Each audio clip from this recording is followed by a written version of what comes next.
This is the long-lost handwritten diary of one of Adolf Hitler's closest and most influential aides. Now, after almost a 70-year hunt, it's been handed over to the US Holocaust Museum in Washington. The 400-page diary belonged to Alfred Rosenberg, a man who planned and oversaw much of the Nazi state and ideology during the mass murder of Jews and the looting of Jewish property across Europe.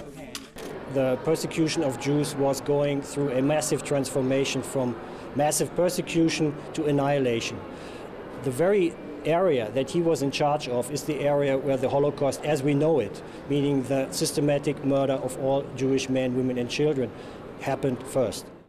Rosenberg was a defendant at the Nuremberg trials in Germany between 1945 and 1946. He was hanged on October the 16th, 1946, after being found guilty of war crimes. The diary reveals little personal information, but does give an insight into his personality. You get a better understanding of his psyche, of his way of thinking, which is the thinking of a very dogmatic person who is not really open to reality and has a closed-in mind that really assumes that certain basic beliefs are true, will always be true, will never change no matter what happens.